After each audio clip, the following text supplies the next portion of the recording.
In the scorched annals of the American frontier, there are stories that defy simple categorization, tales where the line between pioneer and predator dissolves under the heat of a merciless Sunday. The Chronicle of David Harlan is one such account, a narrative not of ghosts or specters, but of a horror far more tangible, rooted in the cracked, unforgiving soil of 1833 Texas. This is the story of a man who became the physical embodiment of a simmering hatred, a drifter who appointed himself judge and executioner for the Mexican families who had lived on the land for generations. He did not use a gun or a knife. He used fire, turning their homes into tombs and burning them alive as they slept. If you are one who seeks the truth in the ashes of the past, and you have only just discovered this place, subscribe to our circle and ensure no story is ever truly lost to the flames. The year was 1833, and the land that would one day be called Texas was a crucible of competing ambitions, a vast, sun-blasted expanse where maps were fictions and borders were drawn in dust and blood. It was officially the Mexican state of Coahuila y Tejas, a remote and sparsely governed territory whose government in Saltillo was a distant, abstract authority. But on the ground, a different reality was taking shape. Anglo-American settlers, drawn by the promise of cheap, fertile land under the impresario system, had been pouring across the Sabine River for more than a decade. They came with their own language, their own Protestant faith, their own customs, and, most critically, their own unyielding belief in manifest destiny, a doctrine that was still a form of unnamed, intuitive gospel. They saw not a sovereign Mexican state, but an untamed wilderness, a blank slate upon which they could write their own story of conquest and cultivation. The land itself seemed to conspire in this feeling of elemental conflict. The earth was a hard, cracked clay that fractured under a sky of relentless, hammered brass. The sun was a physical weight, a daily oppression that bleached the color from the landscape and baked the life out of anything that was not tough, thorny, and deep-rooted. Rivers were fickle, appearing as raging torrents in the spring and disappearing into dry, sandy graves by late summer. The horizon was a constant, shimmering line of heat, and the only smoke that rose to meet it was from the lonely campfires of isolated homesteads, or, with increasing and ominous frequency, the sudden, unexplained eruption of a prairie fire. This was not a land that fostered community. It was a place that bred a fierce, almost pathological individualism, a survivalist mentality that viewed every neighbor with suspicion and every stranger as a potential threat. The clash of cultures was not an academic concept. It was a daily, abrasive reality. It played out in the dusty, makeshift towns that had sprung up, settlements like San Felipe de Austin or Gonzales, where the guttural sounds of English collided with the lyrical cadence of Spanish. Anglo settlers, men named Jebediah and Silas, found the Mexican legal system, with its unfamiliar codes and Spanish-language documents, to be an infuriating and opaque obstacle to their ambitions. They bristled under the authority of the alcaldes, the local Mexican mayors, viewing them as corrupt and indolent functionaries of a government they did not recognize as legitimate. The Mexican families, the Tejanos, many of whom had lived on the land for generations, watched the influx of the Norteamericanos with a growing sense of alarm. They saw a people who did not respect the old ways, who fenced off ancient grazing lands, and who brought with them an insatiable hunger for acreage that seemed to have no limit. The issue of slavery was a particularly sharp point of friction. Mexico had officially abolished slavery in 1829, a decree that the Anglo colonists, many of whom were cotton planters from the southern United States, circumvented with legal fictions, classifying their enslaved people as indentured servants. It was a lie that satisfied no one and served as a constant, underlying source of resentment, a moral and economic fault line running directly through the heart of the territory. Into this already volatile mix, the Mexican government injected a spark. Alarmed by the flood of illegal immigration from the north and the growing assertiveness of the Anglo colonies, Mexico City passed the law of April 6, 1830. The legislation was a desperate attempt to regain control. It explicitly banned all further immigration from the United States, called for the establishment of new military garrisons, or presidios, to enforce the law, and sought to strengthen economic ties between Texas and the rest of Mexico by reforming tariff laws. To the Anglo settlers, this was not an act of sovereign governance, it was an act of tyranny. They saw it as a direct assault on their prosperity and their freedom.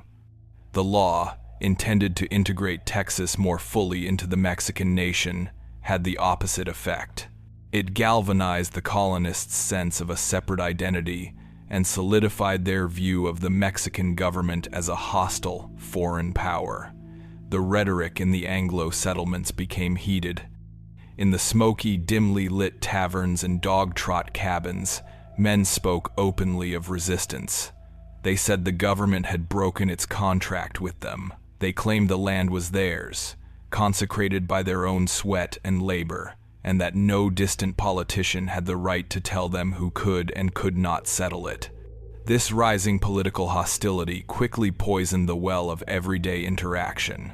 What had once been a wary but generally peaceful coexistence between Anglo and Tejano families began to curdle into open suspicion and animosity.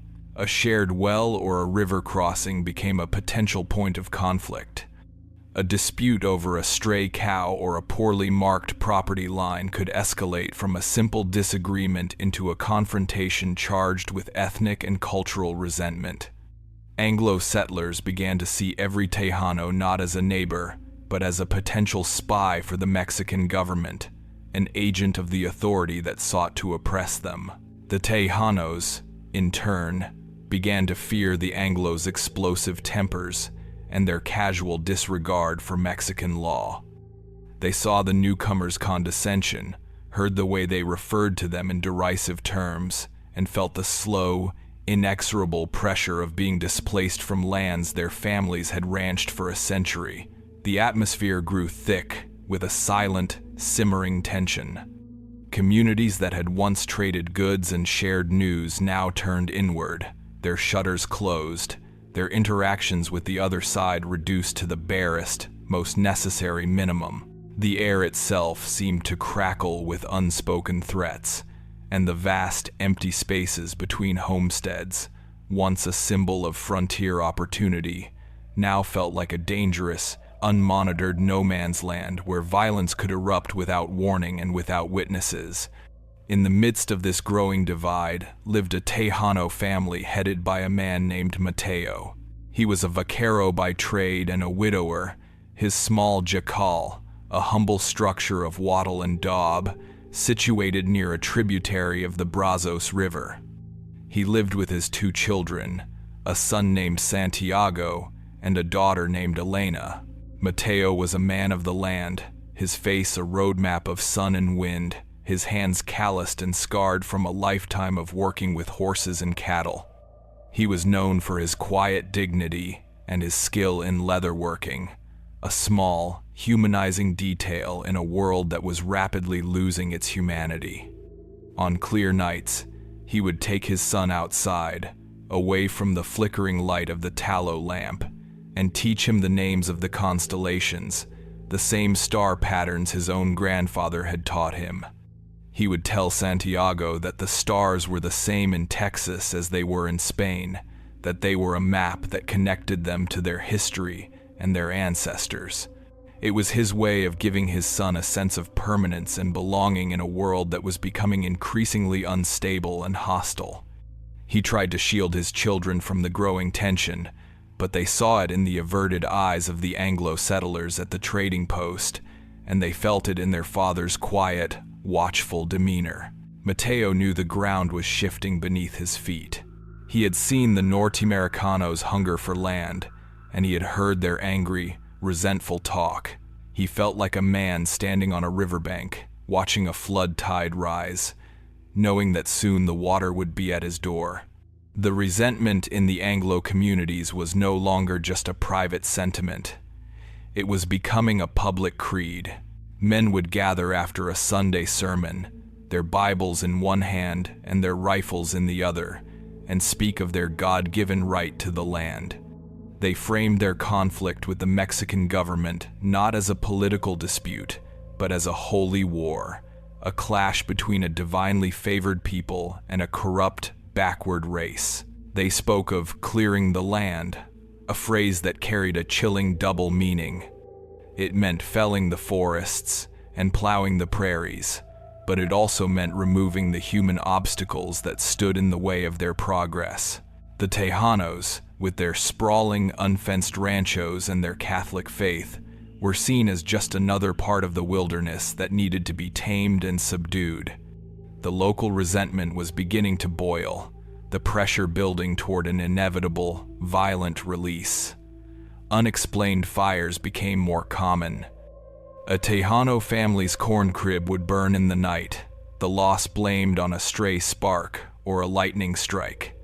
A barn filled with a season's worth of hay would go up in flames, the incident dismissed as an accident. But the Tejanos knew these were not accidents.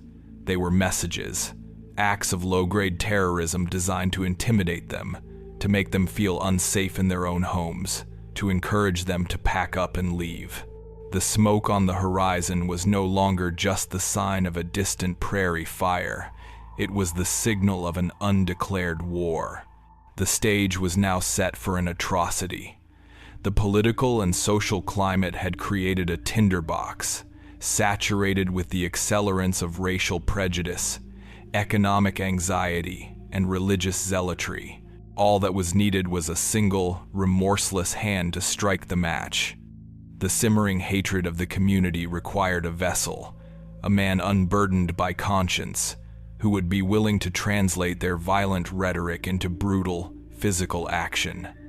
He would be a man who saw their unspoken desires as a righteous command, a man who believed that the smoke from a burning homestead was the smell of progress. This man was already there, living on the fringes, a peripheral figure hardened by his own failures and resentments. He was a wanderer who had drifted into the territory, a man whose bitterness was a perfect mirror for the community's own. He had been watching, and he had been listening, and he had come to a terrible conclusion. And into this climate of suspicion and resentment stepped one man whose name would be remembered in fire. David Harlan was not a man forged in the crucible of frontier optimism. He was a piece of human driftwood, washed up on the shores of Texas by a tide of personal failure and boundless resentment. He had arrived not with the wide-eyed hope of a homesteader, but with the squint of a man who has stared into the sun for too long and found nothing there.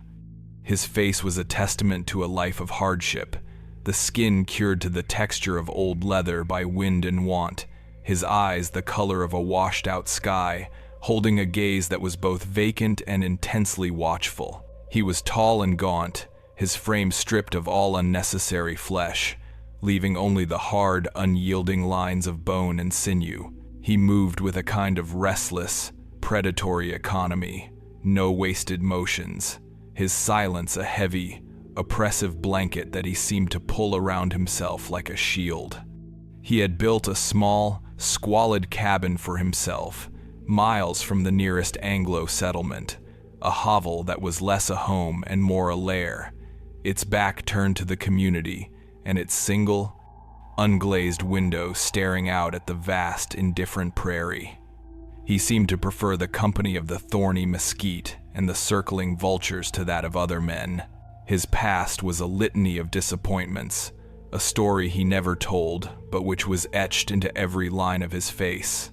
He had come from Missouri, where he had tried and failed to tame a small plot of land. The earth, it seemed, had rejected him. His corn withered on the stalk, his well ran dry, and a fever had taken his wife and infant son, leaving him with nothing but a barren field and a silence in his cabin that was louder than any storm. He was a man hollowed out by grief, but his sorrow had not softened him. It had curdled, hardening into a brittle, misanthropic rage. He did not blame the fickle weather or the hand of God for his misfortunes.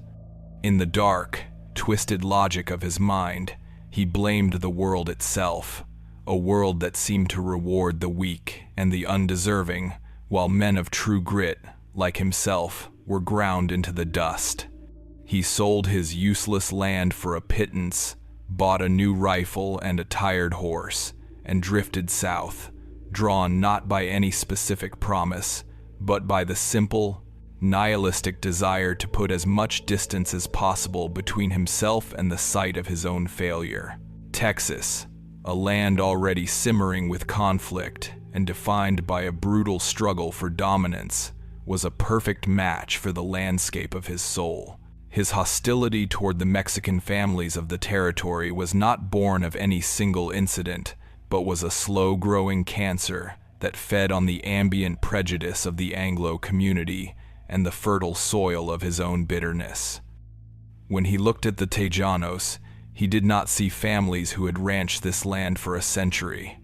He saw an indolent and inferior people who were squatting on his birthright. He would watch from a distance as Tejano vaqueros worked their cattle, their movements fluid and effortless, a skill born of generations. But he saw not expertise, only a lazy, almost feminine grace that he held in contempt.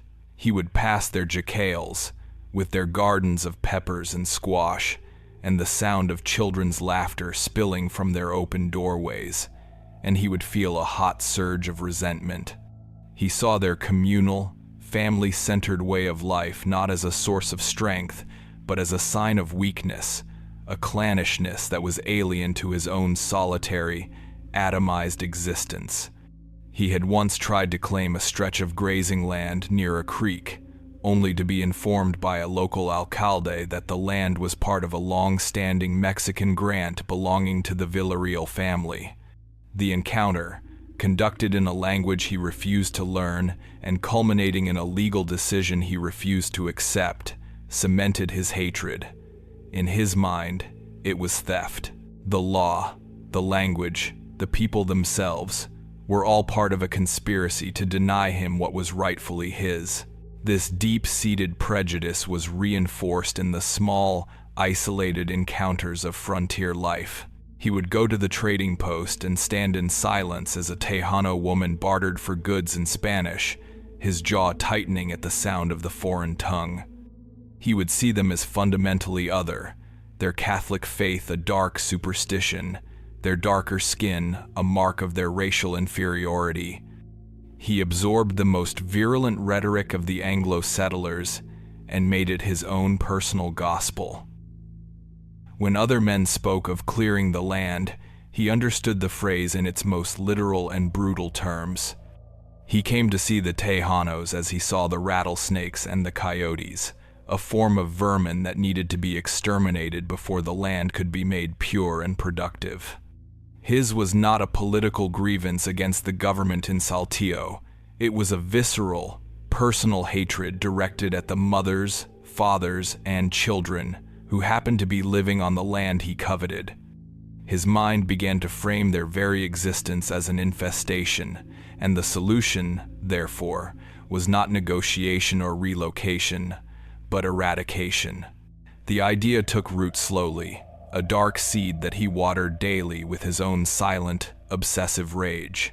His neighbors, the scattered Anglo families who lived on the surrounding homesteads, kept their distance.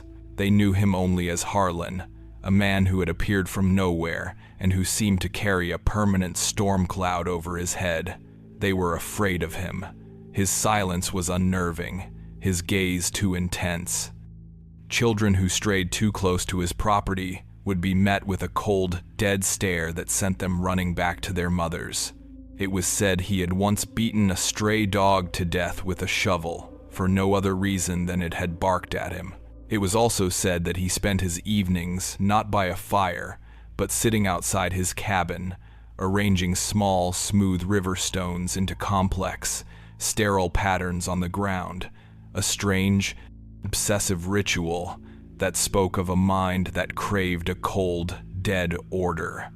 This was the closest he came to a humanizing detail, an act of creation that was itself an expression of his lifeless, controlling nature. But while the settlers feared him, they also saw a use for him. In their hushed conversations, they spoke of his hardness with a kind of grudging respect. He was a man, they would say, who was not afraid of getting his hands dirty.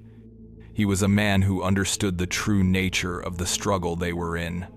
When a Tejano's livestock disappeared, or a fence was cut in the night, their suspicions would often fall on Harlan, but no one ever dared to confront him. He was becoming the physical manifestation of their own worst impulses. They would never ask him to commit the acts of violence they secretly desired, but they created a moral vacuum around him, an atmosphere of tacit approval that they knew he would interpret as a mandate. He became their unspoken weapon, a man willing to do what others would not. Harlan, for his part, felt their unspoken encouragement. He saw the way the other men would nod to him at the trading post, a new, knowing look in their eyes. He heard the way they talked with increasing vitriol about their Tejano neighbors. He felt the rising tide of racial animosity and knew that it would provide the perfect cover for the actions he was beginning to contemplate. He was not a leader, and he was not a soldier in a political cause. He was a predator who had found a herd that the other predators were too timid to attack directly. He began to spend his days not working his own small, neglected plot of land, but scouting the surrounding territory. He would ride for hours, his movements slow and methodical, mapping the locations of the isolated Tejano homesteads in his mind. He noted the number of people in each family, the location of their wells, the construction of their homes. He paid particular attention to the jacales, the traditional dwellings built with a framework of wooden posts and plastered with clay and straw. They were simple, efficient shelters, but he saw them for what they could become: perfect kindling, inescapable traps. He was no longer just a bitter man nursing a grievance. He had become a hunter, and he was stalking his prey. He selected his chosen weapon not because it was loud and dramatic, like a rifle, but because it was silent, elemental, and absolute: fire. Fire did not just kill, it erased. It wiped the slate clean. It turned homes into ash, and people into memory, leaving behind nothing but a scorched and blackened patch of earth that could be plowed over and planted anew. By 1833, his hatred had found its chosen victims, and in the terrifying clarity of his broken mind, he had decided how he would begin his private, one-man war of extermination. The night Harlan chose for his first act of purification was as black and breathless as the inside of a tomb. A sliver of a new moon offered no light, and the stars, usually a brilliant, scattered dust across the Texas sky, were obscured by a high, thin veil of haze. The air was unnaturally still, the usual nocturnal chorus of insects and coyotes strangely muted, as if the land itself was holding its breath. This profound silence was the perfect canvas for his work. He had spent the preceding days in a state of heightened, almost ecstatic observation, his focus narrowing until it settled on a single, isolated point on his mental map. It was the jacal of Mateo, the widower vaquero. The homestead was ideal for his purpose.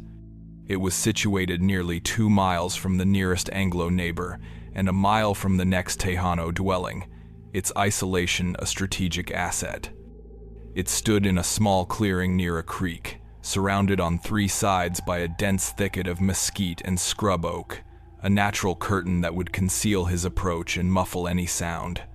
He knew the layout of the small homestead intimately, the placement of the single door and the 2 small, unglazed window openings, the location of the modest horse corral, and the small, carefully tended garden. He had watched Mateo and his 2 children, Santiago and Elena, for days, his gaze a cold, dispassionate instrument of reconnaissance. He had observed their simple, predictable routines. Mateo's return from the range at dusk, the evening meal cooked over an open hearth, the brief period of quiet talk before the children were put to bed. He knew them not as people, but as a problem to be solved, a set of variables in a brutal equation. He moved through the darkness with a ghostly quiet, his worn boots making no more sound on the dry, packed earth than a whisper of wind. He did not carry a torch. His eyes, long accustomed to the nuances of the night, could read the landscape in shades of gray and black. He carried with him a small tin of lamp oil, taken from his own meager stores, and a bundle of dry kindling he had gathered earlier. There was no rage in his movements, no trembling excitement. His heart beat with a slow, steady, and purposeful rhythm. He was not an arsonist acting on a frantic impulse. He was a sapper, a demolition expert, methodically preparing a structure for its annihilation. He reached the edge of the clearing and stopped, melting into the deep shadow of an ancient oak tree.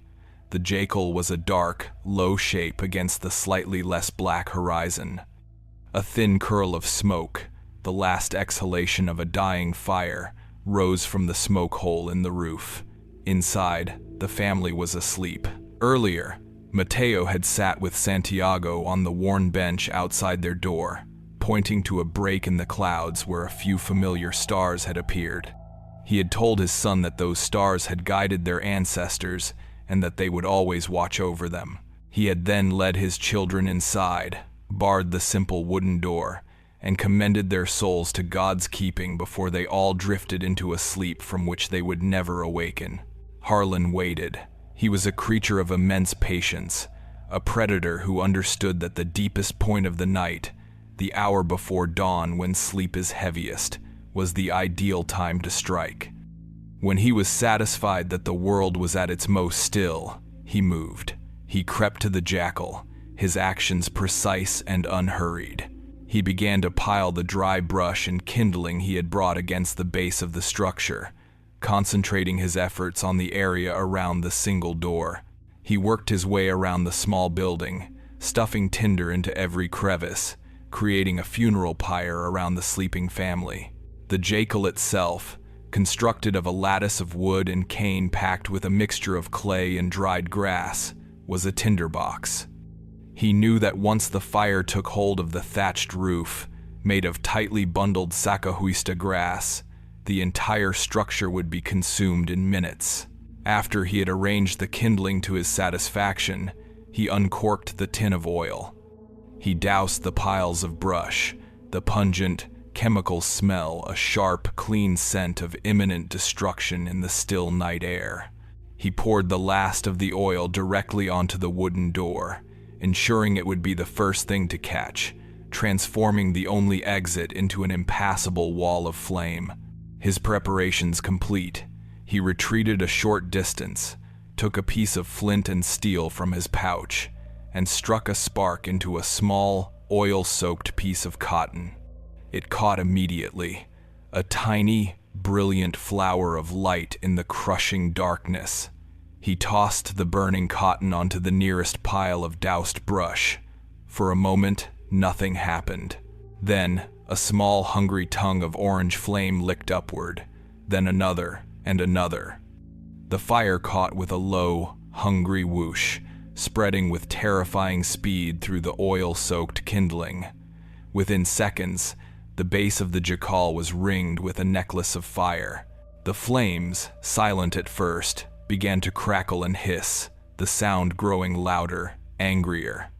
Harlan stood back, his face illuminated by the flickering demonic light, his expression as impassive as if he were watching the sun rise. The fire climbed the dry, baked walls of the jackal, the clay cracking and popping in the intense heat. The wooden door, saturated with oil, erupted into a solid sheet of flame.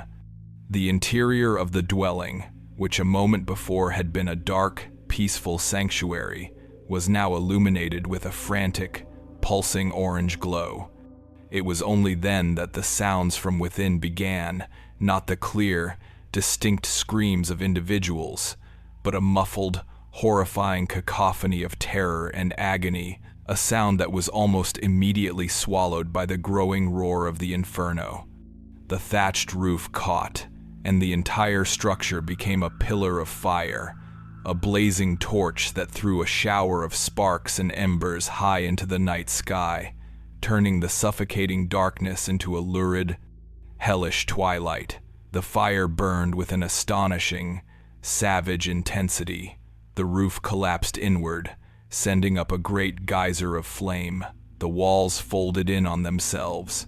The entire process, from the first spark to the final collapse, took less than 15 minutes. Then, as quickly as it had erupted, the fire began to die down, having consumed everything there was to burn. It left behind a smoking, glowing pile of rubble, a black, smoldering wound on the face of the prairie. Harlan watched until the last of the embers had faded from red to gray. He felt nothing. No remorse, no pity, no exultation. He felt only the quiet, clean satisfaction of a job well done. He turned his back on the ruins and walked away, disappearing into the darkness just as the first, pale hint of dawn began to stain the eastern sky. The discovery was made hours later by a neighboring Tejano rancher who, seeing the column of smoke from a distance, had ridden over to investigate. He found a scene of utter desolation. The jackal was gone, replaced by a blackened, rectangular scar on the earth. A few charred, skeletal posts pointed accusingly at the sky. The air was thick with the acrid, sickeningly sweet smell of burnt wood, burnt earth, and burnt flesh. The rancher, a man named Ricardo, sat on his horse, his face a mask of horrified disbelief. He knew, with a certainty that chilled him to the bone, that this was no accident. He saw no scattered embers from a hearth fire, no overturned lamp. He saw the work of a malevolent human hand.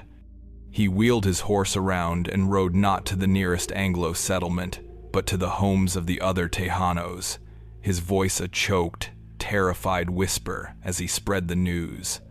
By mid-morning, a small, grim-faced group of Anglo settlers had gathered at the site, drawn by the lingering smoke and the frantic gossip that was now spreading through the territory. Their reaction was a carefully choreographed performance of civic concern. One man, the local blacksmith, kicked at the charred rubble with the toe of his boot and declared that it was a terrible tragedy. He said that Mateo had likely been careless with his hearth fire. Another man, a farmer, nodded in solemn agreement, suggesting that a stray spark must have caught the thatched roof. They spoke in hushed, serious tones, their faces set in masks of feigned sympathy. They were constructing the official narrative, the one that would be entered into the unwritten record of the community. It was a terrible accident, a cautionary tale about the flimsy construction of Mexican homes. No one mentioned the rumors of rising tensions. No one mentioned the angry talk in the taverns. And no one, not even for a moment, allowed the word murder to cross their lips. They were silently, collectively agreeing to be blind. This act of willful blindness was all the confirmation David Harlan needed. He had watched the gathering from a high ridge a mile away, a small, distant figure looking down on the scene of his handiwork. He saw the Tejanos' huddled, fearful grief, and he saw the Anglos' calm, deliberate denial. He had lit a fire not only to kill a family, but to send a message, to test the resolve and the conscience of the community around him. The community had received his message, and it had responded with a resounding, complicit silence. They had seen the atrocity and had immediately, instinctively, conspired to unsee it. He now knew, with absolute certainty, that he could act with impunity. The silent settlers, with their averted eyes and their convenient explanations, had just handed him a license to kill. They had made him the instrument of their collective will, the bloody hand that would carry out the desires they were too cowardly to admit they possessed. The blackened ruins of Mateo's homestead were not just a grave, they were a cornerstone, the foundation for a campaign of terror that would be built on the bedrock of a community's silence. And this was only the beginning. The fire that consumed Mateo and his children was not a singular, cathartic eruption of violence. It was a pilot flame, a test. And in the wake of the community's calculated indifference, David Harlan began his work in earnest. He had received his unspoken mandate, and he now moved with the confidence of a man who knows his actions will be sanctioned by the silence of his peers.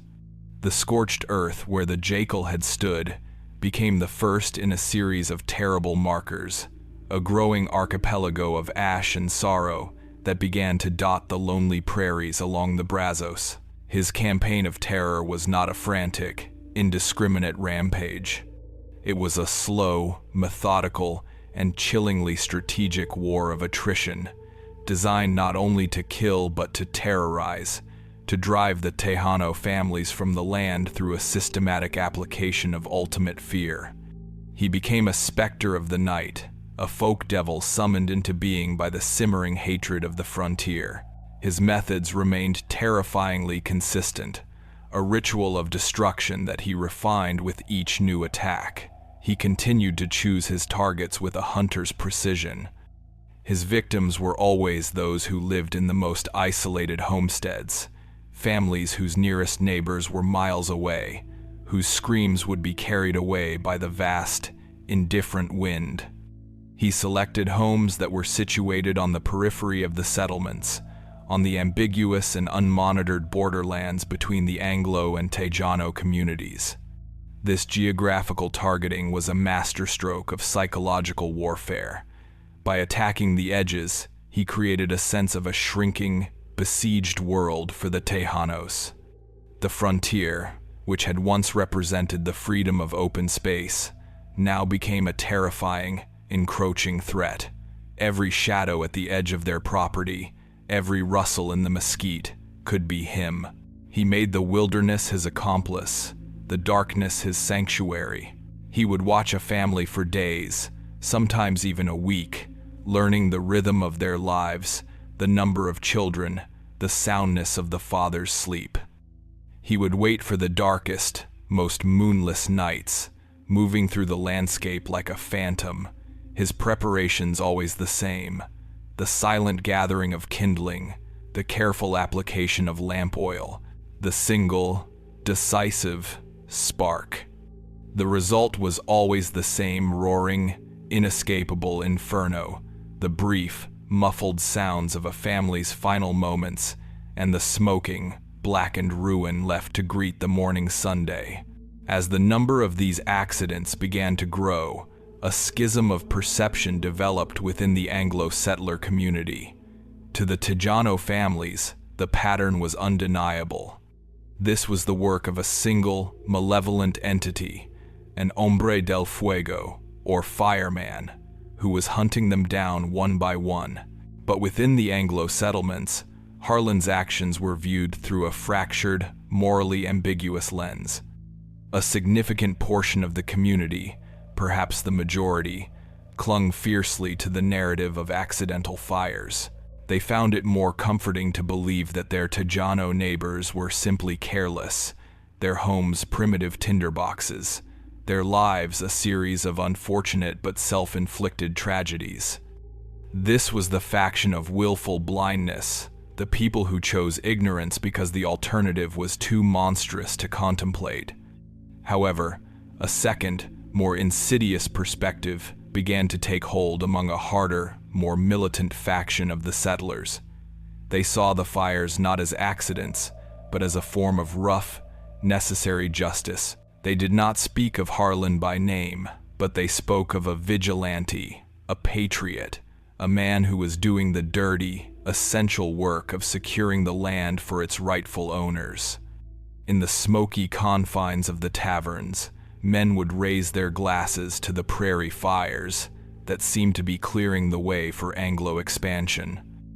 They saw Harlan not as a murderer of women and children, but as a soldier in an undeclared race war, a hero who was fighting for their future. They admired his cold efficiency, his remorselessness. He was, in their eyes, the perfect instrument of manifest destiny, a man who had stripped away the niceties of law and civilization to reveal the brutal, elemental truth of conquest. And then there was a third group, a small, silent minority of settlers who were horrified by the killings. These were people who, either through a stronger moral compass or through personal relationships with some of the Tejano families, understood the true nature of what was happening. They saw the fires as a stain on the soul of their community, a descent into a kind of savagery that they had thought they had left behind. But their voices were silenced by fear. They were afraid of the militant faction that celebrated the violence, and they were terrified of Harlan himself. To speak out against the fires would be to mark oneself as a sympathizer, a traitor to the cause. It would mean inviting the very real possibility that the fireman, who had thus far confined his attentions to the Tejanos, might turn his gaze upon them. Their silence was not one of complicity, but of mortal terror. They bolted their own doors at night, their fear of their neighbor now as great as their fear of the wilderness. Through this combination of deliberate denial, tacit approval, and terrified silence, Harlan was able to operate in a moral no man's land, his atrocities effectively sanctioned by the very community he was supposedly protecting. For the Tejano families, life became an unending nightmare.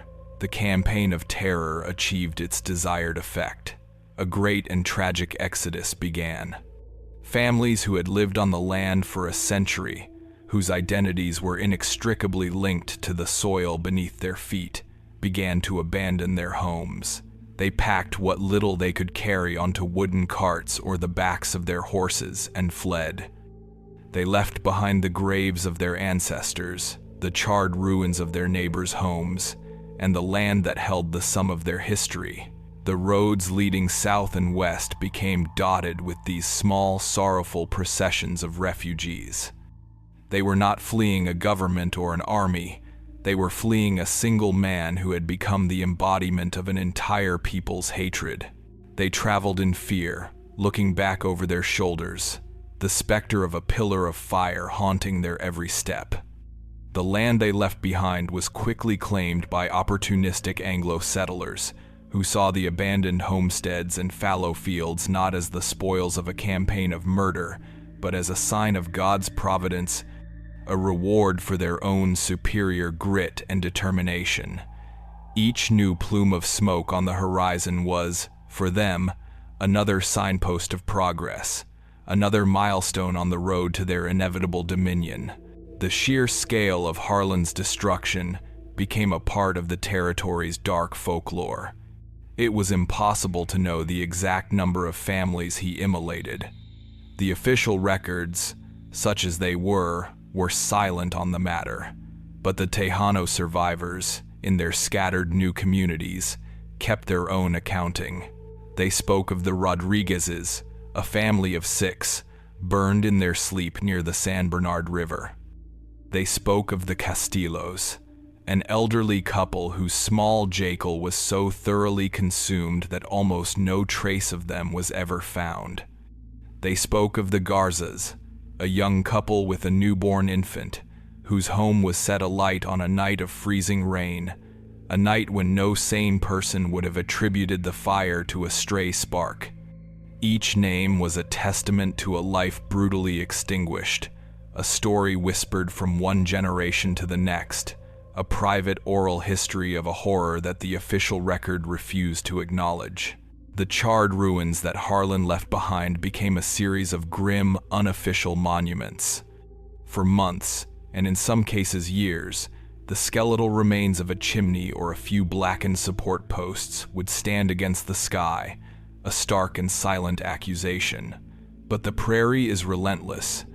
The wind and the rain would eventually wear these ruins down, and the hardy prairie grass would grow over the scars, hiding the ashes and the fragments of bone, until all that was left was a slight, unnatural depression in the land, a place where the soil was a little darker, a little richer. Yet even as the flames rose, time and again, no justice followed.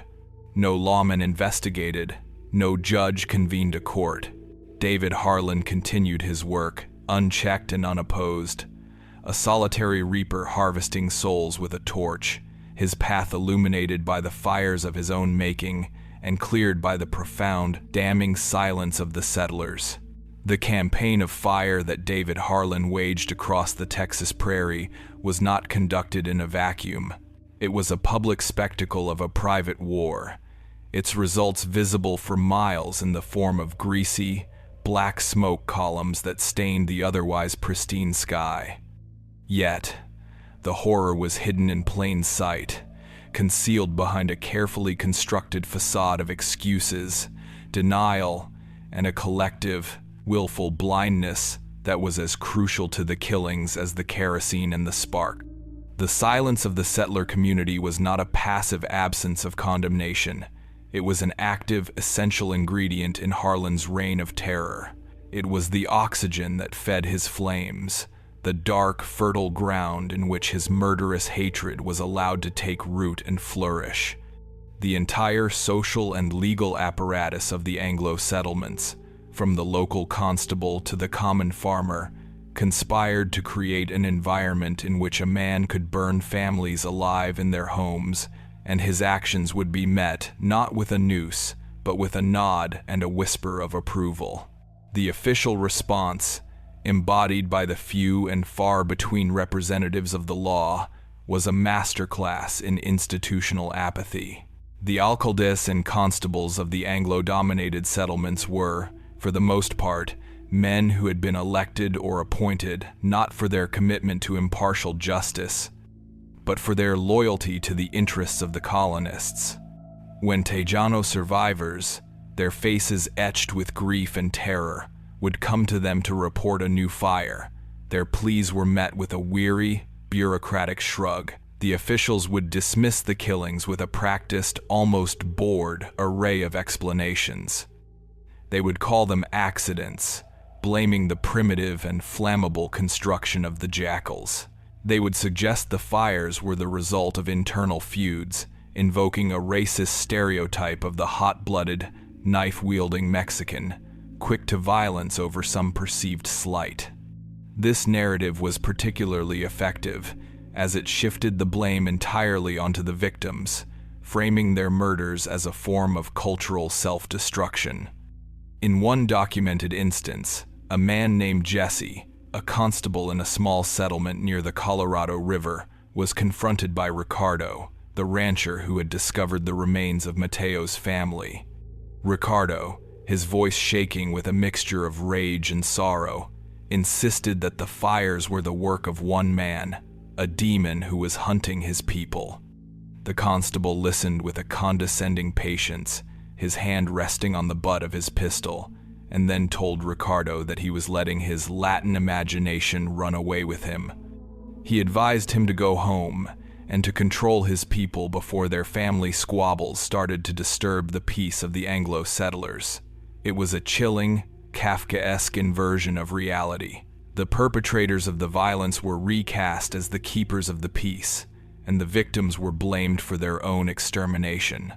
This official policy of denial was amplified and echoed in the everyday conversations of the settlers.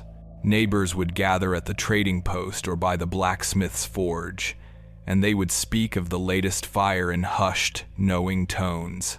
Among the more respectable members of the community, the fiction of accidental death was maintained. They would shake their heads in feigned sympathy, remark on the terrible run of bad luck the Tejanos seemed to be having, and then quickly change the subject to the price of cotton or the prospect of rain. It was a social ritual, a collective performance of a lie that everyone had tacitly agreed to believe. But among other circles, particularly among the younger, land-hungry men who formed the core of the burgeoning Texian militia movement. The truth was spoken with a chilling, celebratory frankness. They spoke of Harlan not as a murderer, but as a folk hero. His name, which was never committed to any official document, became a kind of legend, a whispered moniker for the faceless, righteous anger of the colonists. They admired his audacity, his brutal efficiency. He was doing what they all in their hearts knew needed to be done. He was smoking out the rats, clearing the brush, using the cleansing power of fire to purify the land for a new, superior civilization. His actions were not seen as a crime, but as a necessary and even noble act of pioneering. The admiration was tinged with fear, of course. They knew he was a man unmoored from the normal constraints of human empathy, a tool that was as dangerous as it was effective. But as long as that danger was directed at the Tejanos, they were more than willing to look the other way. For the Tejano survivors, this wall of silence was the cruelest blow of all. Their voices, raised in desperate pleas for help and justice, were completely and utterly ignored. They were rendered invisible, their losses erased from the public record as surely as their homes had been erased from the landscape. A Tejano woman named Isabella, who had lost her sister and her sister's 3 small children in one of Harlan's fires, tried to appeal to the wife of a local Anglo preacher, a woman known for her piety and charitable works.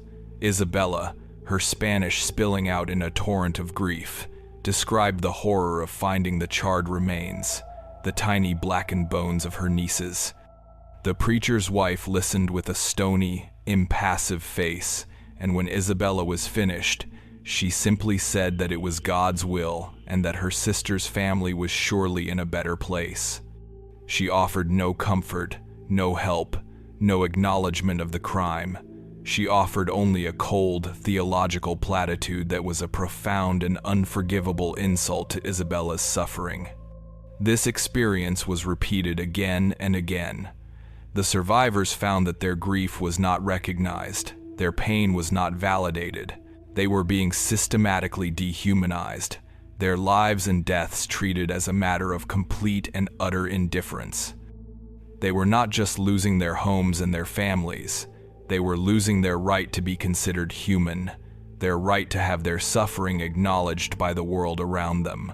The central, haunting question that emerges from this dark chapter is whether David Harlan was a lone monster or merely the hand that carried out the unspoken will of the community. The evidence suggests the latter. He was not an aberration, an anomaly that stood outside the moral framework of his society. He was the logical, inevitable product of that framework. The settlers' rhetoric of racial superiority, their covetous desire for the land, and their utter disregard for Mexican law and life had created a moral environment that was not just permissive of his violence, but actively encouraging of it. Harlan was the fist, but the body that swung it was the community itself. They had created their monster, and now they were feeding it, nurturing it with their silence and their tacit approval. The closed shutters of their cabins, the empty roads where they no longer greeted their Tejano neighbors, the smoke-stained ruins that they rode past without a second glance. All of these were monuments to their complicity. They had subcontracted out their racial hatred to a man who was willing to translate their dark desires into ash and bone. He was their sign-eater, the man who took the full weight of the crime upon himself, thereby allowing them to maintain a veneer of civility and innocence. They could tell themselves that they were not murderers, that they had no blood on their hands. They had only stood by and watched as the fires burned. And then, just as suddenly and inexplicably as the fires had begun, they ended, leaving the prairie scarred and the silence of the settlers to smolder for generations.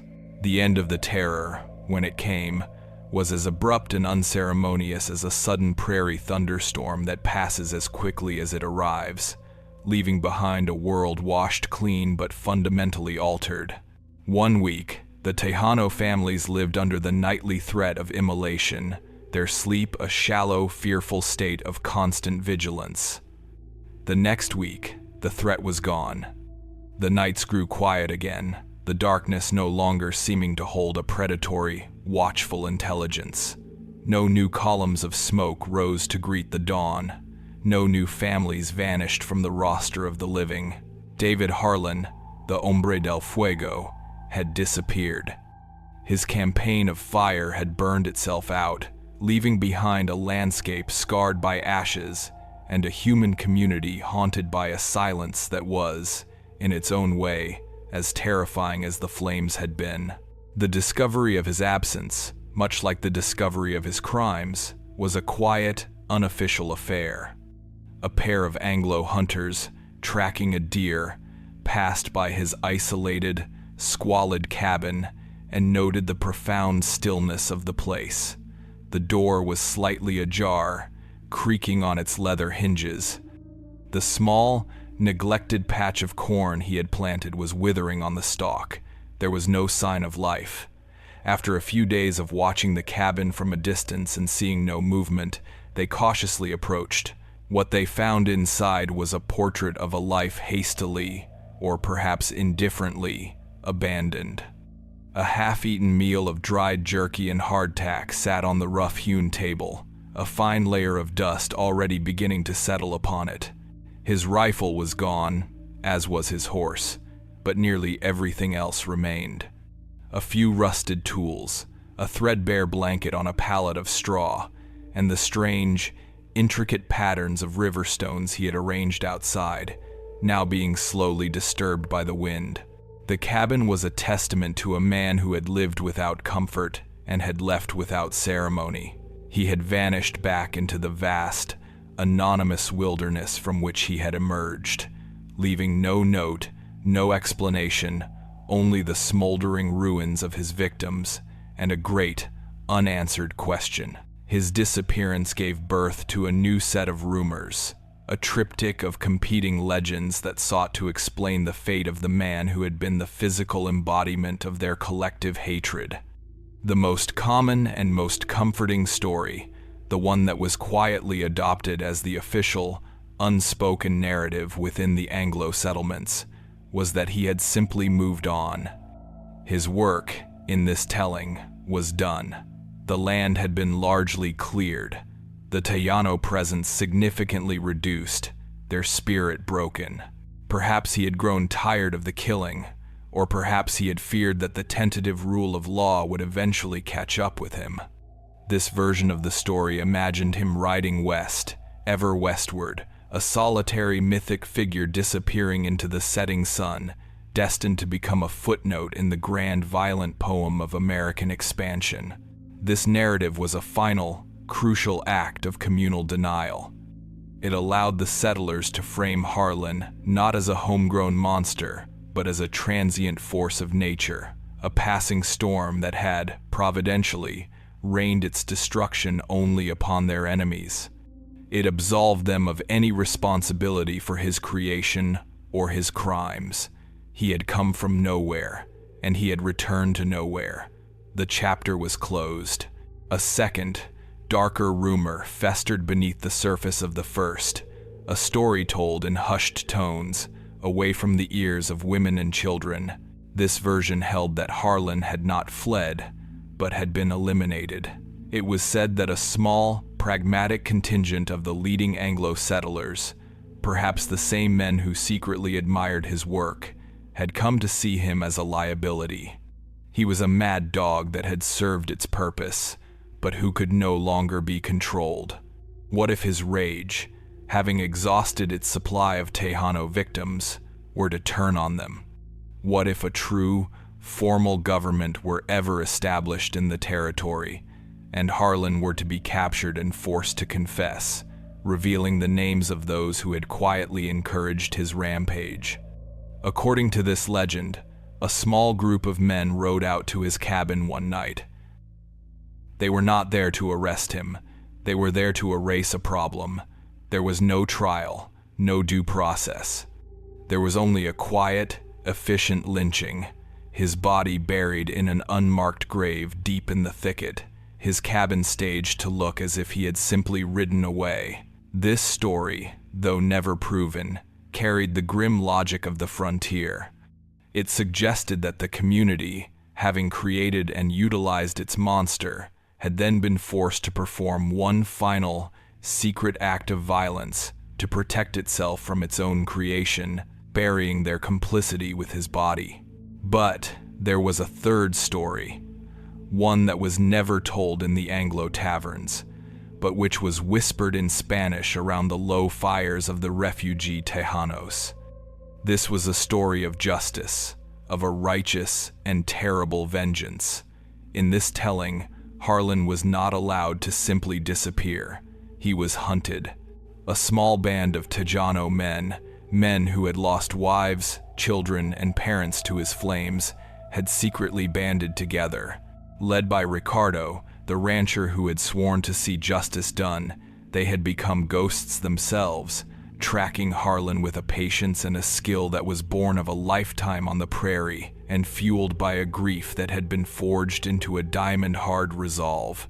They had followed him for days, learning his routines, his movements, his habits, and one night they had cornered him, not in his cabin, but out in the open, under the cold, impartial gaze of the stars. They had not used fire. That was his weapon, his profane sacrament. Theirs was a more intimate, more personal form of justice. The story did not specify the exact nature of his death, leaving it to the listener's imagination. But it always ended the same way, with his body left unburied on the prairie, a feast for the coyotes and the vultures, his bones scattered by the wind, his soul denied the peace of a final resting place. This was the story the survivors needed. It was a tale that restored a small measure of agency and honor to them.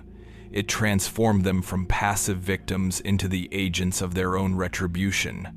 It was a legend that allowed them to believe that, in the end, the Hombre del Fuego had been consumed not by fire, but by the righteous fury of the very people he had tried to erase.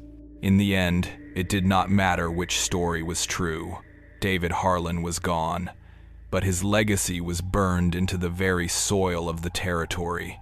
The ashes of the homes he destroyed became a part of the earth, a dark, carbonized memory of the lives that had been lived and lost there. For years afterward, a traveler riding through that part of Texas might come across a solitary, crumbling chimney standing like a tombstone in a sea of prairie grass, the last, stubborn remnant of a family's dream.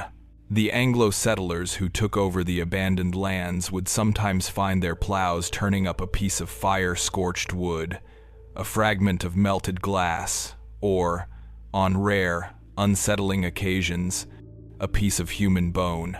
David Harlan was remembered not with a monument or a plaque, but with a silence, a collective forgetting that was the town's final and most enduring act of complicity. He became a ghost, a whisper, a name invoked to frighten children, the man who burned families alive. The ultimate question of his existence, whether a community creates its monsters or merely allows them, was answered in the smoking ruins he left behind. A community had provided the hatred, the justification, and the silence. He had simply provided the flame. His flames burned out, but the silence he left smolders still. The case file on David Harlan is now closed. Thank you for walking these halls of history with us. If you are new here, for more subscribe to the Blaspheme Archive to stand among those who will be present when the next case is opened, and leave a comment to share your thoughts on what you have witnessed.